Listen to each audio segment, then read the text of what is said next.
Hola, hola, buenas noches, bienvenidos a Panorama Público. Les saluda Elena Pérez Vargas. Hoy es lunes 12 de octubre del 2020.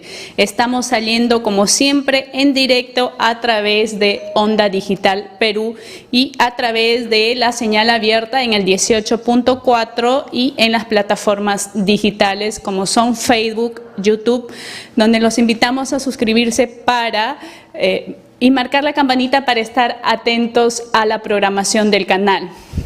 Bien, como siempre agradecemos a todos los que nos siguen, nos ven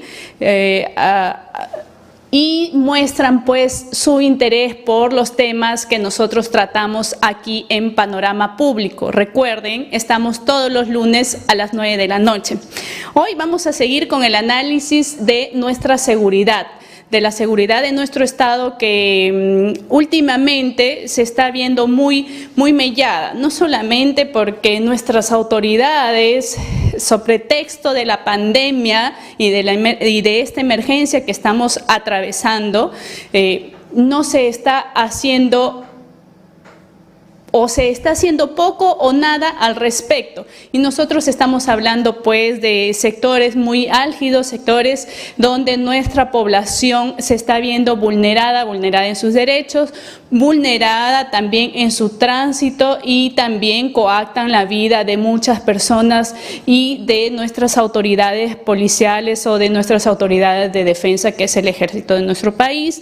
Estamos hablando del sector del BRAEN y también otras organizaciones criminales, organizaciones de lavado de activos, también las organizaciones terroristas que intervienen allí para lograr objetivos oscuros, ¿no?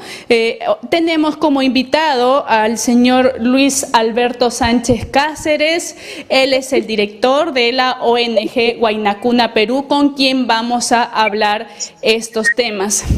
Buenas noches, señor Luis Alberto. Buenas noches, Elena.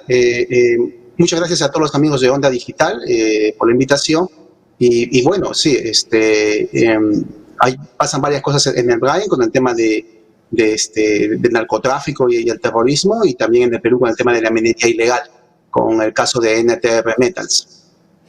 Bien, señor Luis Alberto, ¿nos puede hablar sobre su reciente denuncia a través de Huayna Cuna Perú sobre el Plan Alpaca? Este Plan Alpaca supuestamente vienen utilizando, ¿no?, a un movimiento aymara, y también hay infiltración de Sendero Luminoso. ¿Qué nos puede decir al respecto? Es el Plan Amanecer. El Plan Amanecer es el plan de Sendero Luminoso, y lo ejecutan actualmente todos los brazos políticos de Sendero. Llámese Movadef, llámese FUDEC, llámese Ratio Iuris, llámese AFADEVIC, o todos los colectivos prosenderistas también en universidades, en organizaciones sociales, y bueno, todos los colectivos que apoyan a Sendero, al menos por lo que es de la facción del Movadef. Ese es el Plan Amanecer, que tiene, como le había dicho, 4 etapas. Primera etapa, la creación del Movadef. Segunda etapa, creación del FUDEC. Tercera etapa, la creación de la Coordinadora Internacional del Sendinoso. Etapa es lo que llaman el político o el equilibrio estratégico, que es como lo denomino los subversivos. Señor Luis Alberto, ¿eso tiene que ver con las pintas últimamente realizadas por este tipo de personas en Puno y otras provincias del interior del país? Las realizadas, bueno, el evento realizado en Puno, eso responde a lo que es el plan del FUDEC, el Plan Amanecer. Efectivamente, hubo un evento donde diversos dirigentes, representantes de organizaciones sociales de Puno estuvieron en este evento virtual vía Zoom. En cuanto a las pintas que usted refiere, son las referidas a lo que sucedió en Puente Piedra. Eso ha sido el día de ayer. Y esas pintas corresponden a lo que es el Movimiento Popular Perú, que es la otra facción de Sendero Luminoso. Son 2 facciones actualmente existentes. Aunque pueda causar sorpresa esto, es lo que actualmente está pasando en el país. Una más numerosa que la otra, es cierto. La facción del Movadef es mucho más numerosa que la del Movimiento Popular Perú, pero la del Movimiento Popular Perú es la más radical. En cuanto a las pintas, eso fue realizado en la Asociación Hijos de Huaraz y la Asociación Cruz de Motupe, esto en Puente Piedra. Y fueron realizadas con motivo del 92 aniversario de la fundación del partido de José Carlos Mariátegui. Ya, usted nos habla de que toda esta organización, estos dos brazos políticos, ¿no?, que siguen proscritos, ¿causaría sorpresa? ¿Usted cree, o es que ya nuestras autoridades que se encargan de desarrollar el factor de inteligencia ya saben sobre el desarrollo de estas organizaciones y por qué no actúan? Yo he podido hablar con personal del IRCOTE y en el cual yo les he explicado de estas dos facciones.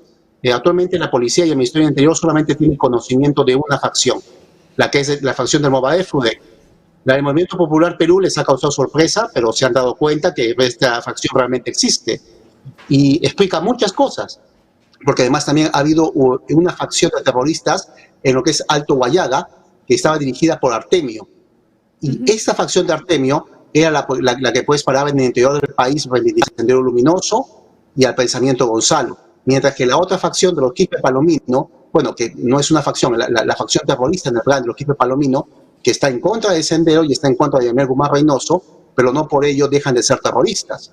Y es un otro grupo terrorista que está operando. Entonces, esto ha podido ayudar a entender el por qué los Quispe Palomino, por ejemplo, nunca realizaron un viva o digamos una alabanza o reivindicaron el Pensamiento Gonzalo, como sí lo hacen Movadef, FUDEC y el propio Artemio en el año 2012 y en los últimos años antes de su captura en toda la zona del Alto Guayaga, a través del Comité de Base Mantaro Rojo. Además, dicho sea de paso, este grupo actualmente sí existe en esa zona, pero es un grupo muy reducido, hay que decirlo, y que hace operaciones muy subrepticia de forma muy secreta.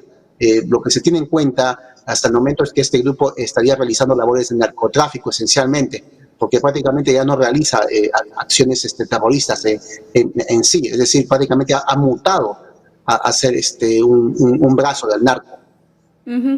La vez pasada en la entrevista habíamos concluido que Sendero Luminoso está muy bien organizado y que tiene sus brazos políticos, jurídicos, sociales, dentro y fuera del país. ¿Este nuevo movimiento Perú actúa dentro del país? ¿Usted tiene conocimiento que fuera también ya se están organizando? Sí, el Movimiento Popular Perú actúa fuera del país. Es más, el Movimiento Popular Perú está organizado desde el extranjero. Y el Movimiento Popular Perú no es una familia nueva. Al contrario, es la más antigua de todas. Eso es lo sorprendente de esta historia sobre terrorismo en el Perú, lo que tiene que ver con Sendero. Verá, el Movimiento Popular Perú fue el que en algún momento logró la libertad de casi todos los terroristas en el año 2003 y a través de la anulación de los juicios a cadena perpetua por los jueces sin rostro.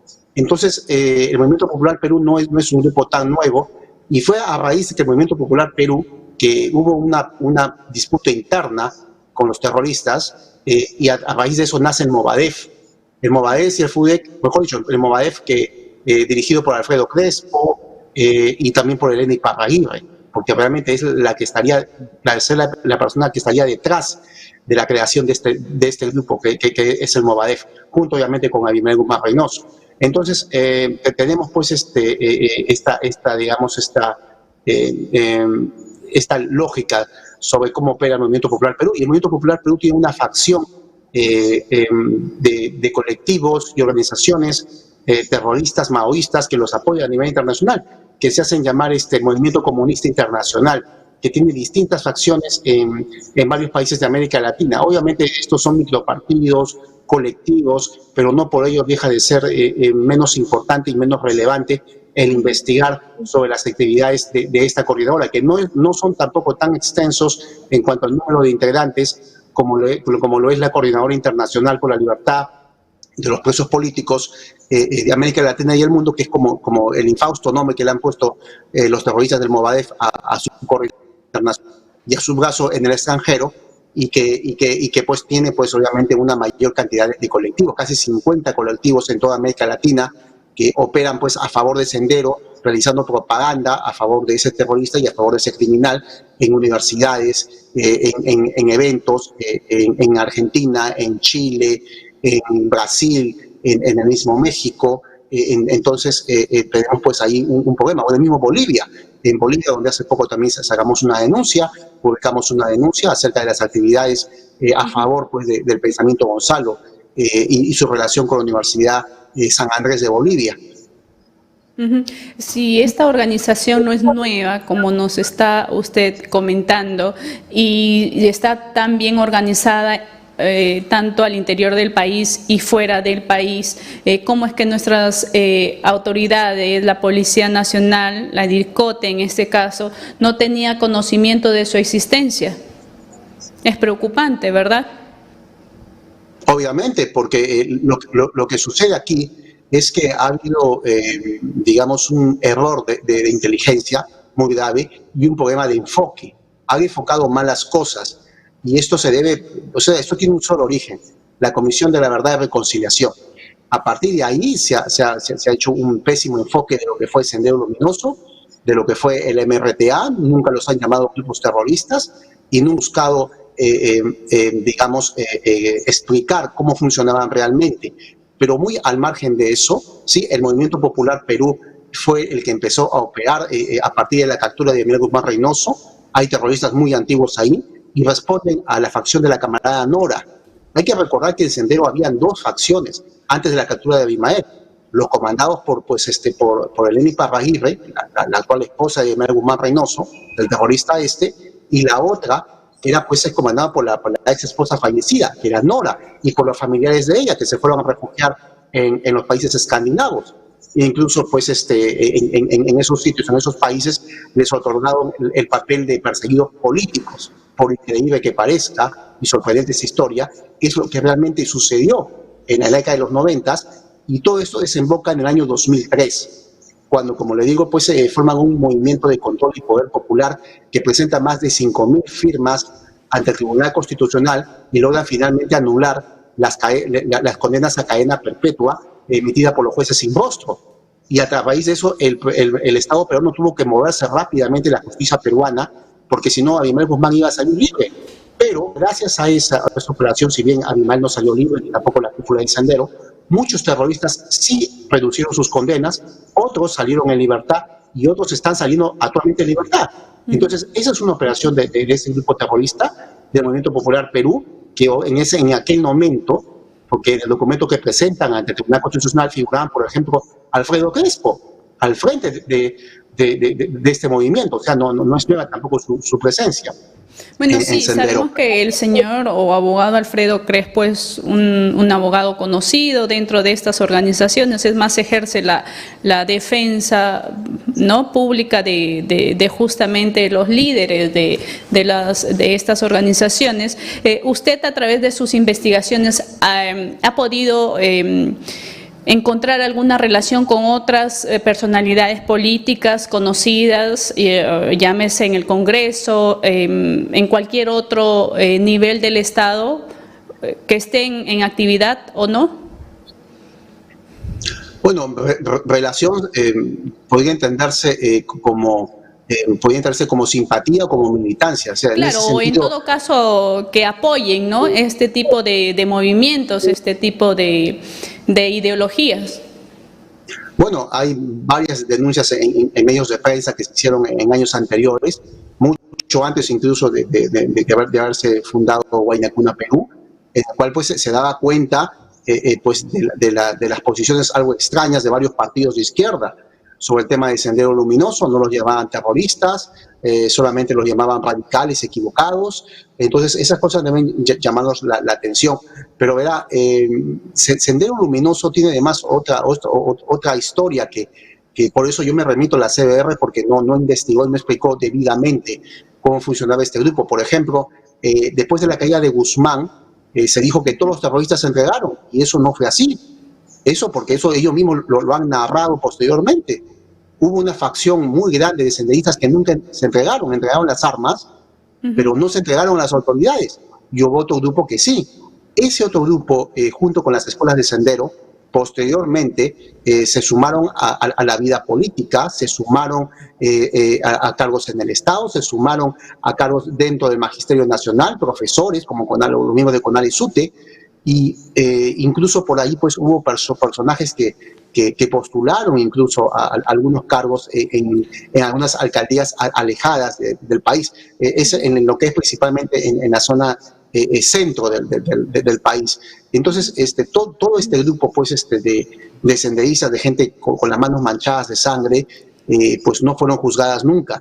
Y al gobierno de Fujimori no le interesó este tema, y realmente a ningún gobierno le ha interesado, por eso yo otra vez me refiero a la CBR como digamos, el punto de quiebre, porque allí debieron haberse hecho las investigaciones debidas, debieron haberse explicado exactamente qué era Sendero, qué era la MRTA, cómo operó realmente, cuáles son todas las personas involucradas, porque al parecer pues solamente han narrado una mitad de la historia.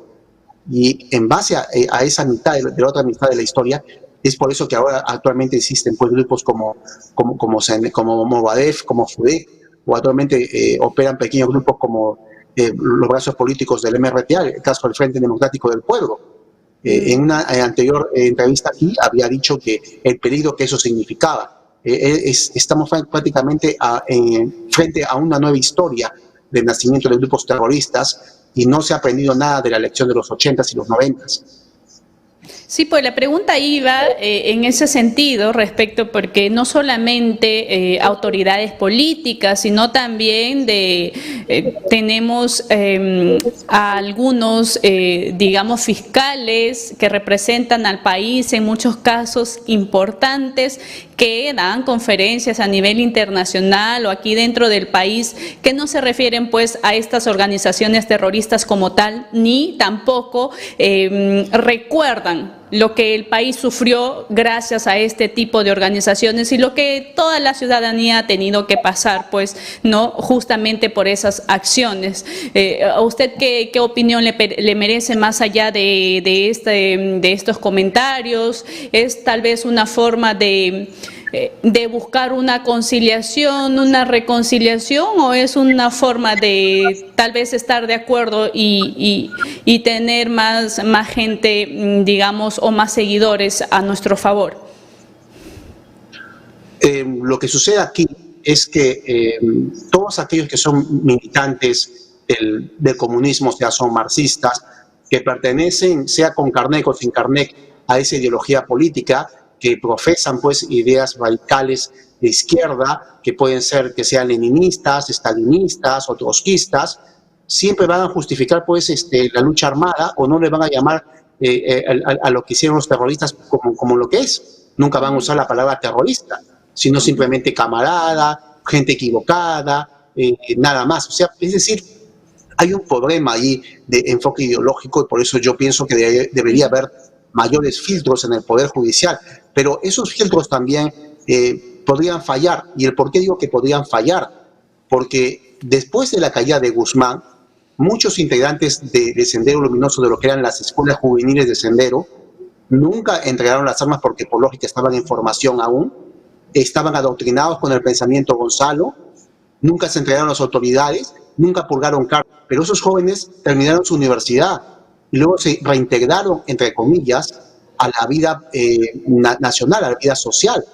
Me refiero a que muchos pues terminaron sus carreras de abogados, otros terminaron sus carreras en el magisterio, por eso que actualmente tenemos el CONAL y SUTE, algunos postularon a cargos públicos, pequeños cargos públicos en elecciones, entonces, y otros simplemente pues como si que dicen pasaron la página.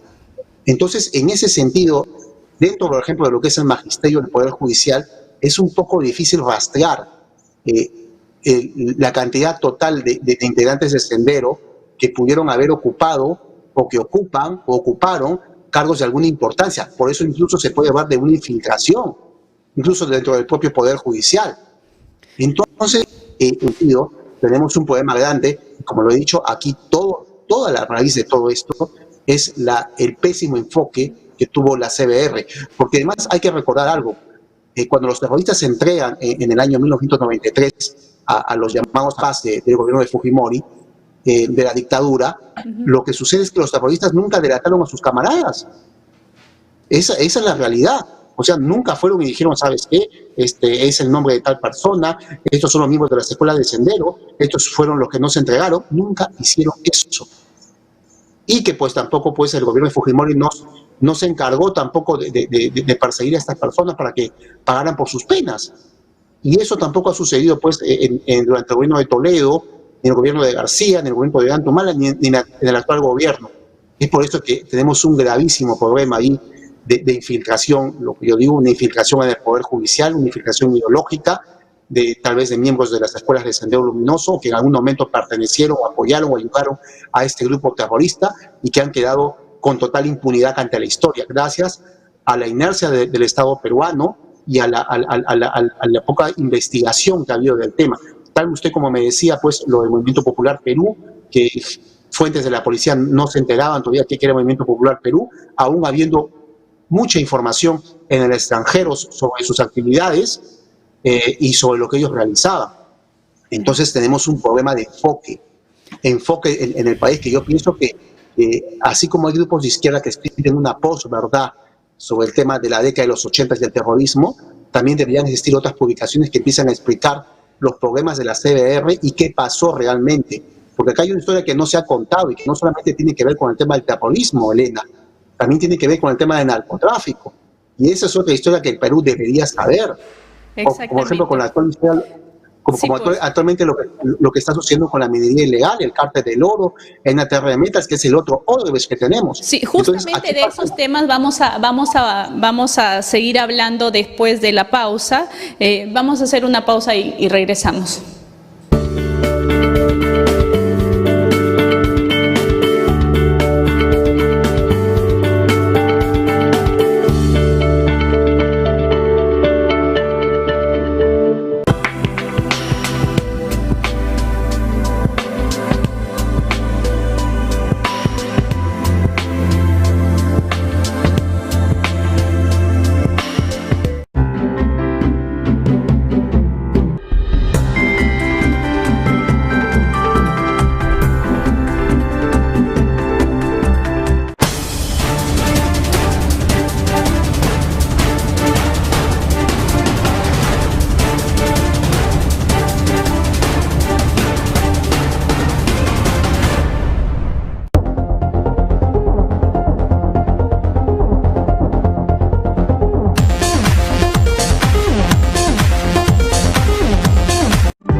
Cree estar protegida al hacer sus compras, pero usa guantes, ropa de manga corta, manipula los alimentos, utiliza el celular, se enreda entre sus accesorios, coge su mascarilla, dinero y no respeta la distancia social.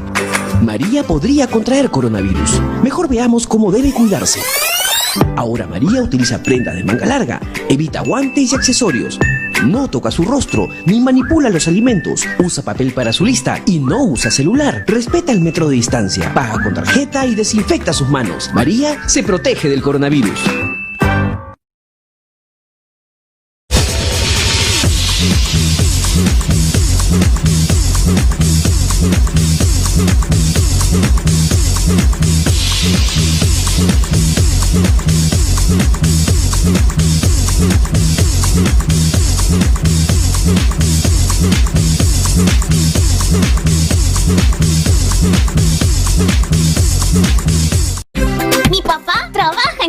Mi mamá también. Y yo estudio en casa. La escuela llega a tu casa. De lunes a viernes desde las 10 de la mañana, los más pequeños podrán aprender con mucha diversión. Es mi turno. Y a mí me toca a las 10:30. Y a las 2 de la tarde, los más grandes también aprendemos. Yo me quedo en casa y aprendo en casa. De lunes a viernes a las 10 inicial, a las 10:30 primaria, a las 2 secundaria. Un programa producido por el Ministerio de Educación y el IRTP a través de TV Perú, Nacional y Canal IP. Aprendo en casa, desde el lunes 6 de abril. Onda Digital colaborará transmitiendo estos programas en cadena con TV Perú.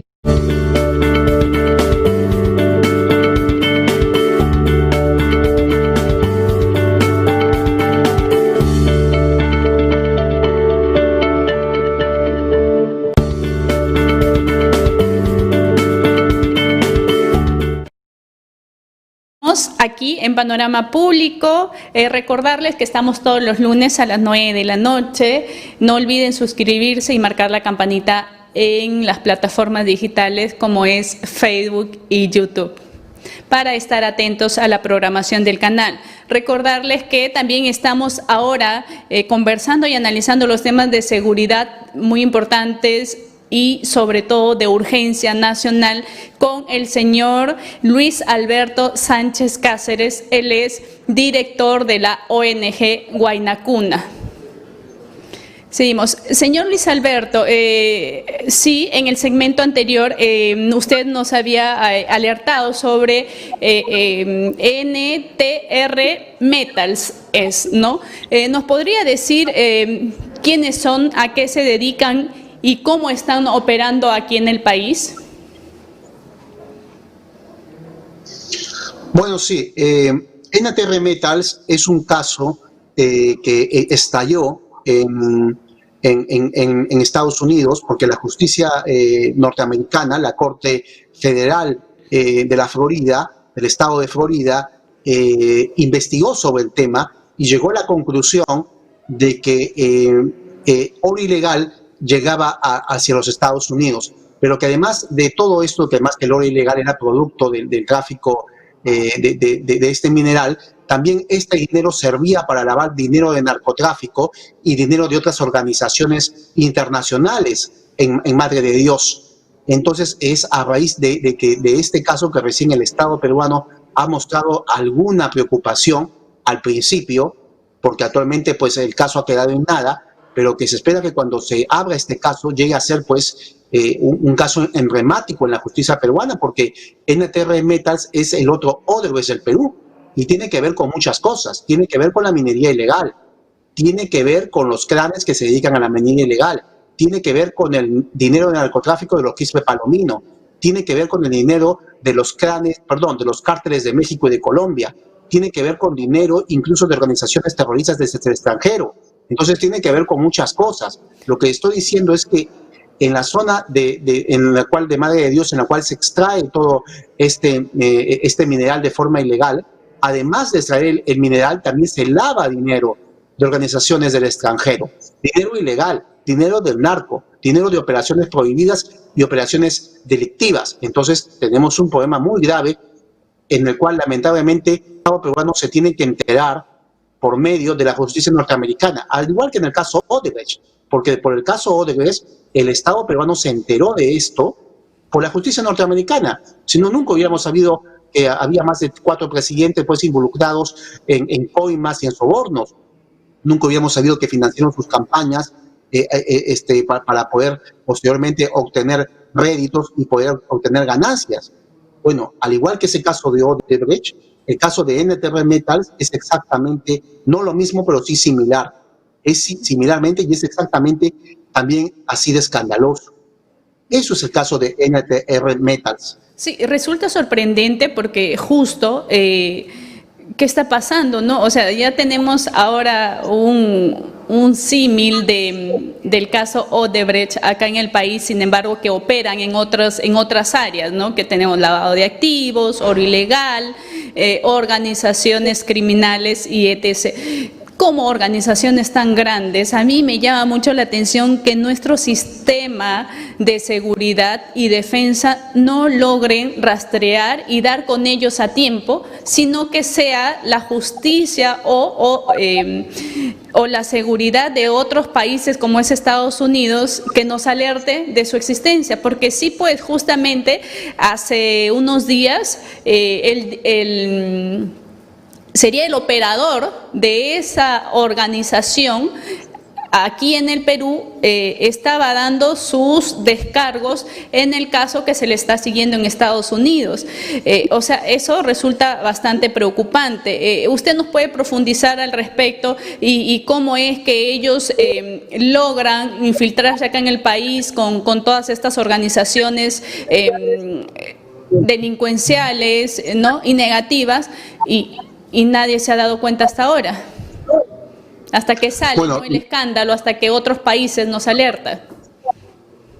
Bueno, lo primero que tenemos que explicarle al público es cómo funciona este esquema de lavado de dinero del tema de NTR Metals. ¿Cómo funciona el tema de NTR Metals? ¿Qué significa las revelaciones de NTR Metals? Bueno, lo que estamos hablando es que en Madre de Dios hay extracción de oro ilegal. Ahora, la extracción de ese oro ilegal se realiza a través de, entre comillas, emprendedores emergentes.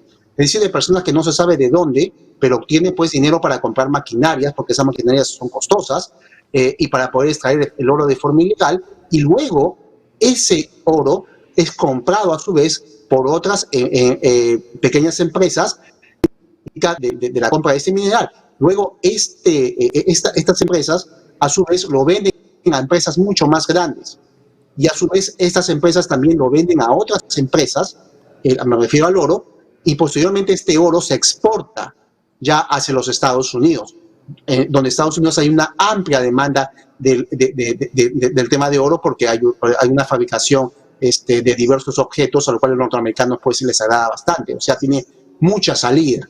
Ahora, además de todo este esquema, también hay otras empresas formales, pero el tema es que estas empresas formales tampoco, en muchos casos, no saben explicar de dónde sacan el dinero para comprar pues también maquinarias para poder realizar la extracción del oro.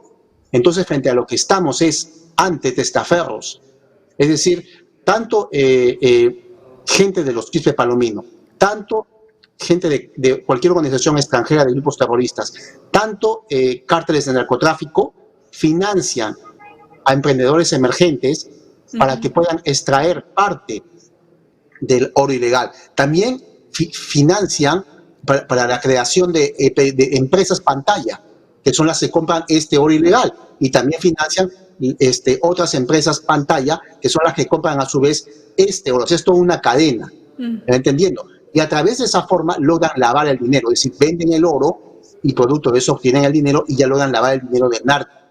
Es a través de esa forma que funciona NTR Metals.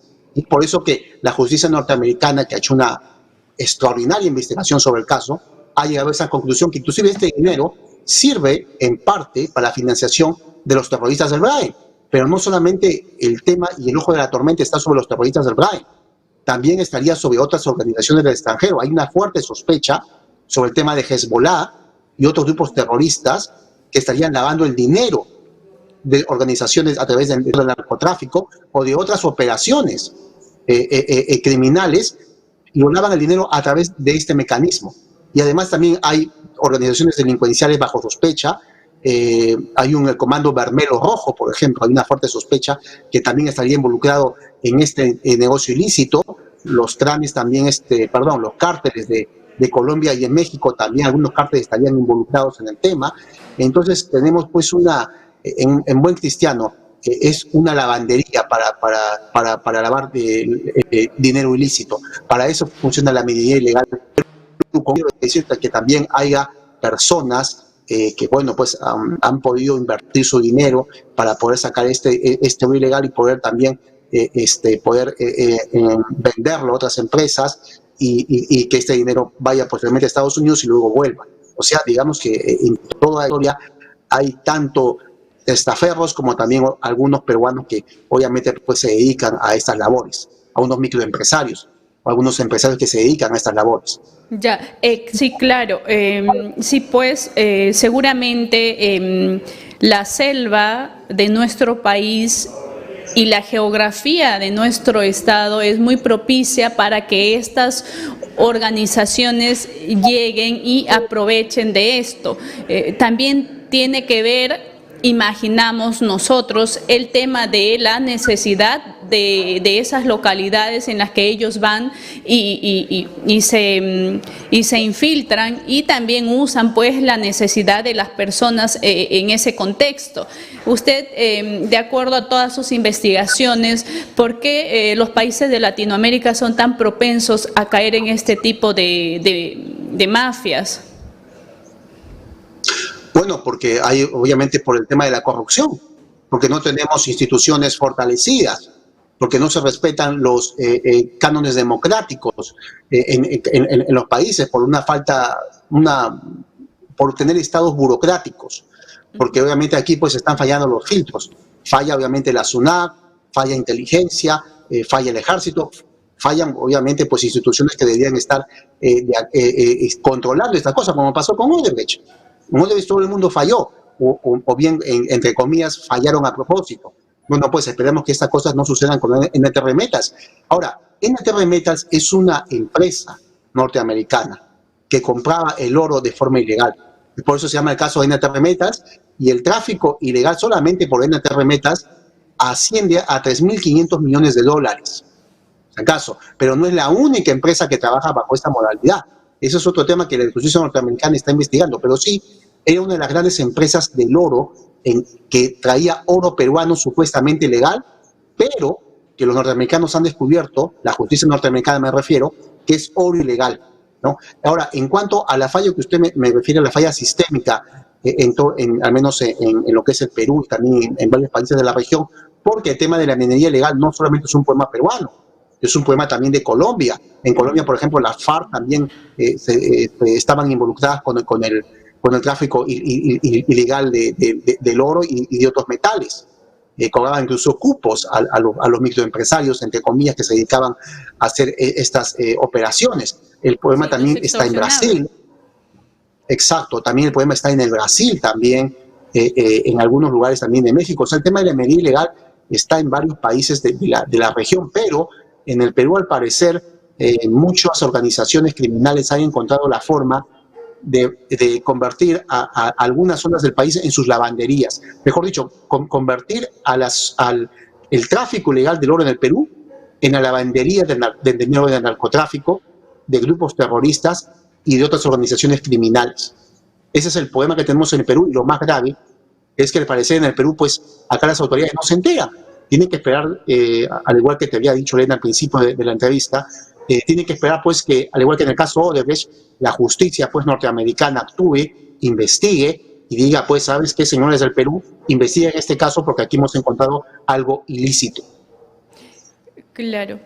Nosotros sabemos desde mucho tiempo que el Brain es denominado zona roja, por todos los aspectos que ya se ha detallado acá también, se ha expuesto, pero es que no es la primera vez que se dice, se analiza, se detalla o en todo caso se denuncia. Esto es conocido por todas nuestras autoridades, nuestros funcionarios, hasta nuestras máximas autoridades, pero ¿por qué no se actúa? ¿Por qué no se elimina por completo con ese cáncer que vive en el Brain? Temas de corrupción, ¿qué otros aspectos? Intereses. Bueno, lo que sucede en el Brain, al igual que con la historia del Sendero, es otra historia muy interesante y que el pueblo peruano debe saber. ¿Verdad? En el Brain, los 15 Palomino, que es un grupo terrorista, es un grupo criminal, es un grupo de asesinos y también es un grupo de genocidas también, porque tienen crímenes contra poblaciones ashaninkas y poblaciones nativas, y eso está catalogado por la ONU como crimen de genocidio. Pero aparte de eso, lo que está pasando con el Brain es algo muy interesante, ¿verdad? Allá los 15 Palomino no solamente funcionan como un grupo terrorista que tienen una ideología maoísta, sino que además de eso, este grupo además funciona también como un cártel del narco. Un cártel atípico, es cierto, pero cártel de narco a final de cuentas, porque tiene que ver mucho con la producción de la hoja de coca, con el transporte de la hoja de coca y con el control de los temas de las rutas del tráfico de la hoja de coca, y también con la cocaína. O sea, tenemos ahí un problema con los 15 Palomino, pero nosotros hemos tenido acceso a los diarios terroristas del Brain, que son los registros de asesinatos narrados por los propios 15 Palomino desde 1999, prácticamente es lo que es su historia, contada por ellos mismos. Obviamente, pues, en la cual hay detalles que nosotros no vamos, pues, digamos, a avalar, porque ellos se llaman, pues, revolucionarios cuando no lo son, pero sí hay otros datos interesantes. Por ejemplo, porque ahí hay registros de todos los atentados que han cometido hasta el año 2017, año por año, mes por mes, día por día. Y lo que hemos visto nosotros es que hay otra historia, en la cual, por ejemplo, el número de muertos que hay en el Brain no es pues el que hasta el momento han sostenido las autoridades en los últimos 4 gobiernos. Prácticamente los muertos, estamos hablando de casi 500 asesinados, la mayoría miembros del ejército y también miembros de la Policía Nacional, Porque además en estos diarios terroristas se narran las emboscadas, los asesinatos, las acciones que cometían pueblo por pueblo. O sea, es una historia muy interesante de ver porque te ayudan a describir narrativamente y realizar una historia y una visión y un enfoque del tema del terrorismo en el país de una forma muy distinta. Porque tú ahí te das cuenta, por ejemplo, los errores de inteligencia de parte del ejército. ¿Por qué no los han podido capturar? Porque los han subestimado. Son una organización que en términos del terrorismo podría llamarse como una organización sostificada. ¿Por qué sostificada? Porque han elaborado, han creado una forma de lucha armada en el BRAI, una forma de terrorismo que ni siquiera Sendero Luminoso pudo crear en la década de los 80, que estamos hablando de lo que nosotros hemos autodenominado como formas de asesinato selectivo, que pues obviamente funciona en base a emboscadas en toda la zona del BRAI, en la cual conocen, digamos como la palma de sus manos, conocen ampliamente las zonas del BRAI, saben cómo atacar, saben dónde emboscar, conocen las rutas, manejan las rutas del ingreso y salida de la base. Entonces, que ahí hay un error tremendo de inteligencia, pero esos diarios terroristas del BRAI asimismo sirven para ver por dónde se produce el tráfico de droga, es decir, el tráfico de la hoja de coca, sirven para ver por dónde se moviliza, cómo se organiza y hasta dónde estaría pues Quispe Palomino o dónde podría estar Quispe Palomino. Sí, de verdad que nos resulta bastante preocupante este aspecto porque no solamente es un error de inteligencia, sino es un error de todo el Estado en su conjunto. Y ahí venía el tema pues que usted nos dice respecto a que la institucionalidad del Estado está muy venida menos por todo lo que a nivel político y lo que representa ello está sucediendo ahora más que nunca todavía.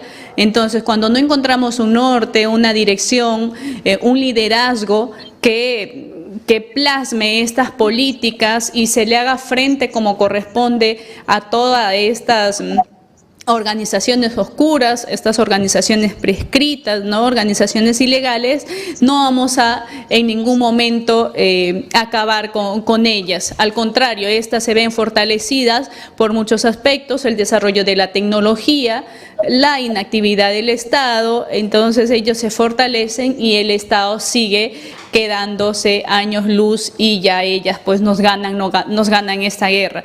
Vamos a hacer una pausa y vamos a seguir analizando. Quisiéramos después, en el siguiente segmento, señor Luis Alberto, hablar sobre la relación de todas estas organizaciones que hemos hablado y los cárteles del narcotráfico de México y Colombia, a propósito de algunos hechos intervenciones que la policía ha desarrollado, por ejemplo, la captura de cabecillas de organizaciones de Colombia y frustrando envíos de cocaína a México a través usando el puerto de Paita, ¿no? El norte del país. Vamos a volver con ello.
María cree estar protegida al hacer sus compras, pero usa guantes, ropa de manga corta, manipula los alimentos, Utiliza el celular, se enreda entre sus accesorios, coge su mascarilla, dinero y no respeta la distancia social. María podría contraer coronavirus. Mejor veamos cómo debe cuidarse. Ahora María utiliza prendas de manga larga, evita guantes y accesorios. No toca su rostro, ni manipula los alimentos. Usa papel para su lista y no usa celular. Respeta el metro de distancia, paga con tarjeta y desinfecta sus manos. María se protege del coronavirus.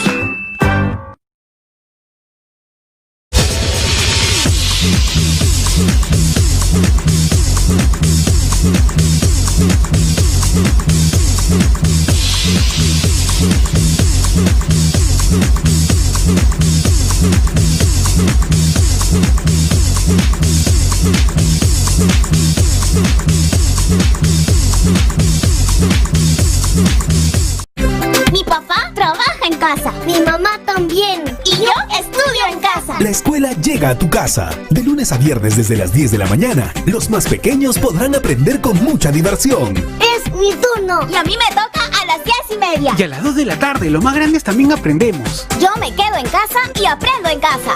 De lunes a viernes a las 10 inicial, a las 10:30 primaria, a las 2 secundaria. Un programa producido por el Ministerio de Educación y el IRTP a través de TV Perú, Nacional y Canal IP. Aprendo en casa, desde el lunes 6 de abril. Onda Digital colaborará transmitiendo estos programas en cadena con TV Perú.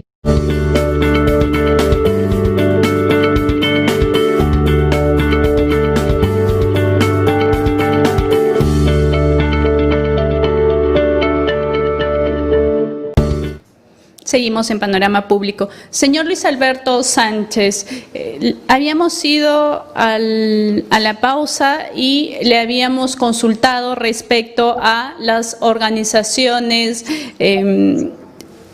traficantes de drogas, ¿no?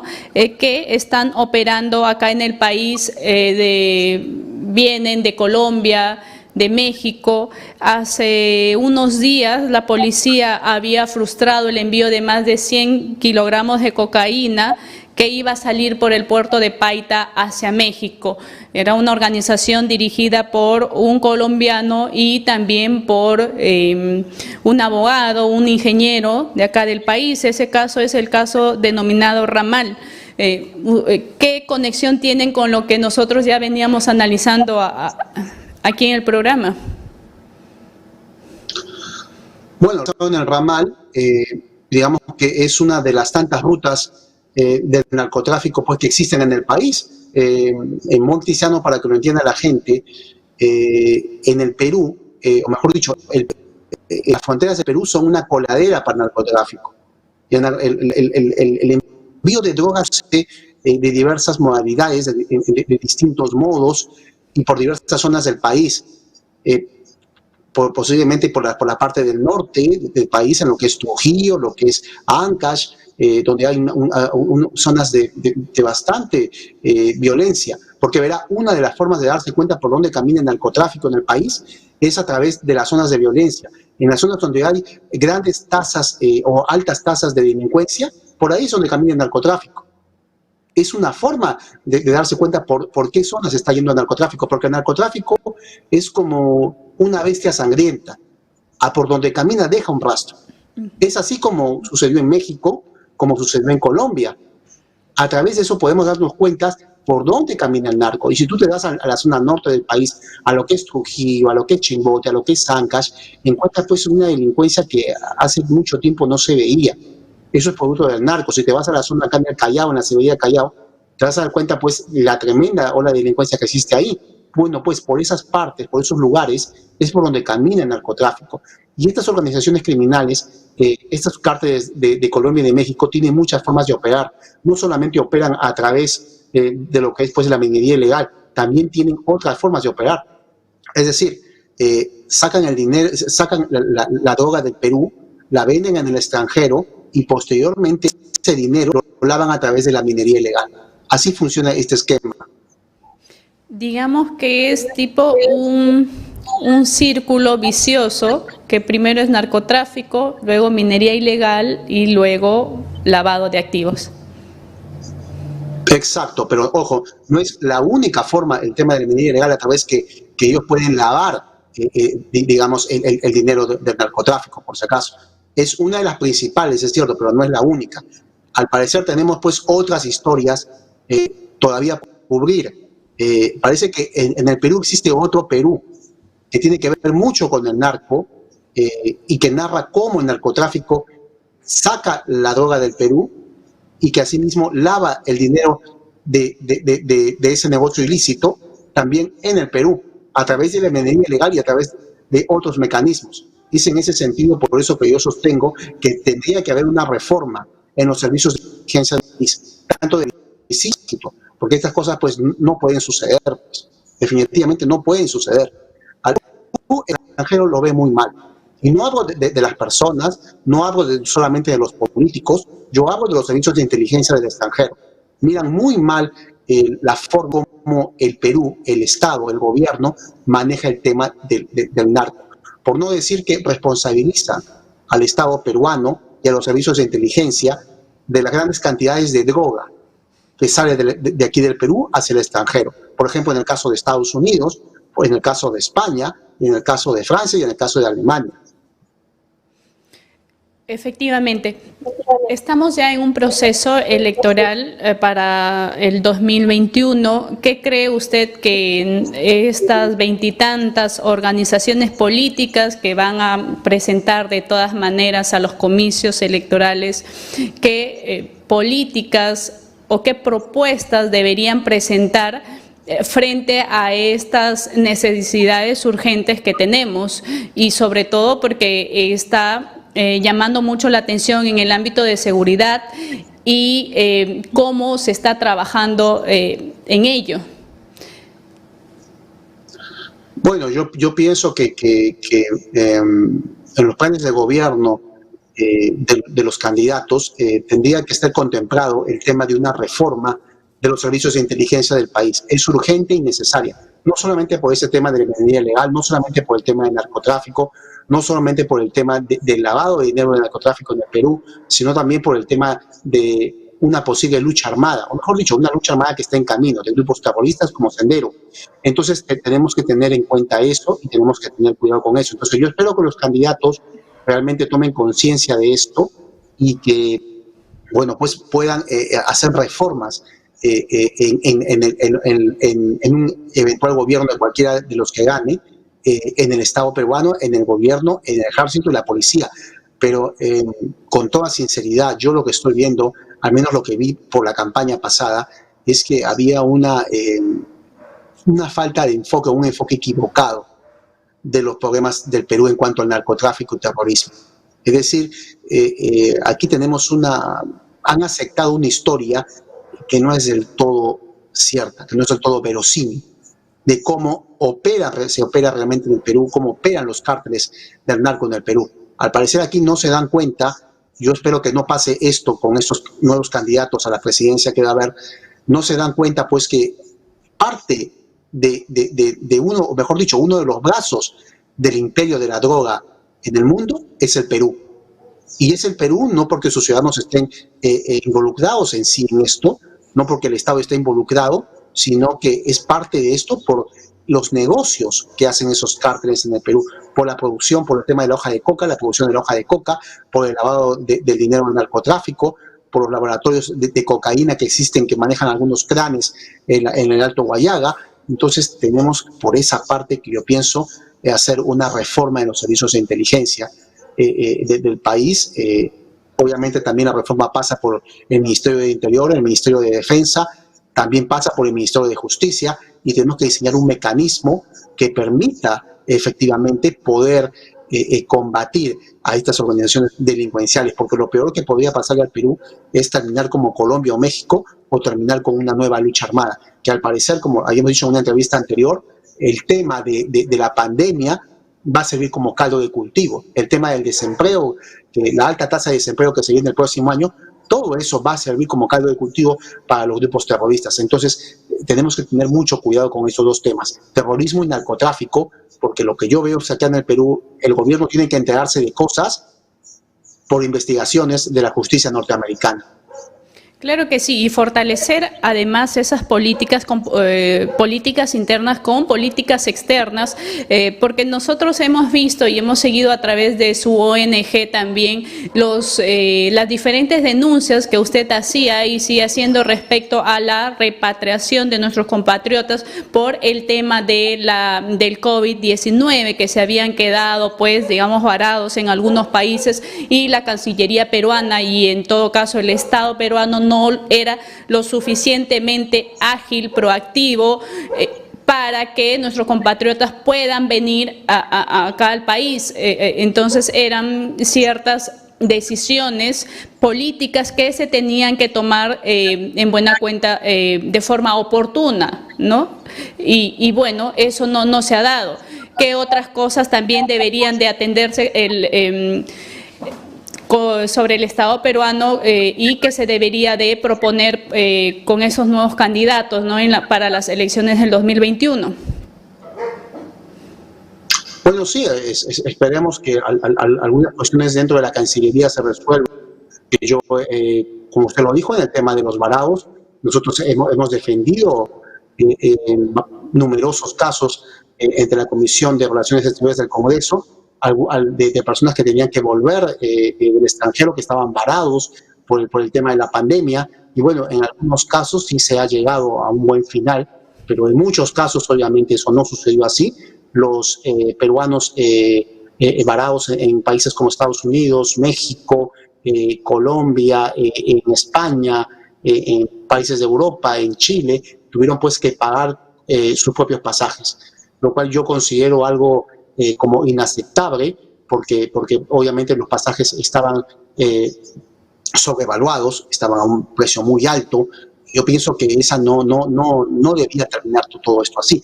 El Estado peruano lo que debió haber hecho en esta ocasión es habilitar los vuelos para que esos pasajeros puedan volver al país. Me refiero solamente a los vuelos, a las aerolíneas que tenían deuda con estos varados, en el sentido de que poder hacerlos retornar al país y que no tuvieran ese gasto innecesario. Sin embargo, pues lo más sorprendente de todo fue que la Cancillería pues también tenía que ver en parte con esto, porque esto ha sido un negocio para las agencias, porque a través de eso las agencias de turismo han podido sacar pues ganancias millonarias por este tema. Y a mí me sorprende mucho que el Estado peruano no haya reaccionado, que la Cancillería no haya reaccionado de la forma adecuada.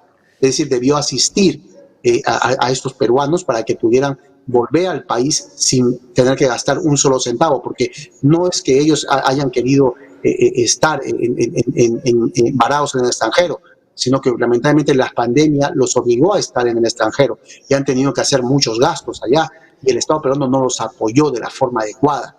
Es decir, yo pienso que en ese sentido ha habido una tremenda negligencia de parte del Estado peruano con el tema de los peruanos varados en el extranjero, que al final, en casi el 99% de casos, han tenido que comprar su boleto. Aún teniendo ya un boleto comprado, han tenido que desechar ese boleto y han tenido que volver por su propio medio, muchas veces pagando sobrecostos por los pasajes. Esto sin contar los gastos de estadía, que obviamente pues vivir en Estados Unidos es carísimo, vivir en España también es caro. Imagínense pues que muchos han tenido que sobreendeudar las tarjetas de crédito para poder sobrevivir y para poder comprar esos pasajes con sobrecosto para poder volver al país. Definitivamente, muchas gracias por su análisis y como usted muy bien lo ha dicho, parte de negligencia, parte de ineficacia que se ha visto en todo el manejo de este estado de emergencia en el que nos encontramos. Así que muchas gracias nuevamente y más adelante seguiremos analizando todos estos temas, como ya lo hemos dicho, que tienen para rato y temas que nosotros como población debemos de saber, debemos de estar alertas y también llamar la atención a nuestras autoridades competentes para que realicen su trabajo como corresponde. Gracias, señor Luis Alberto Sánchez. Ok, muchas gracias por la entrevista. Un saludo a todos los amigos de Onda Digital. Así es. Y bueno, nosotros resaltar que las políticas del Estado, las políticas públicas, si no son oportunas, si no son eficientes, no sirven para nada. Y los discursos de doble moral tampoco, ya la población está cansada, así también como nosotros. Así que en estos procesos electorales lo que exigimos es un cambio de discurso y también un cambio verdadero, que la población lo sienta y que la población se convenza que lo que necesitamos se está presentando y vamos a elegir con responsabilidad además. Eso nos toca como sociedad. Hasta el próximo lunes, 9 de la noche, Panorama Público. Buenas noches.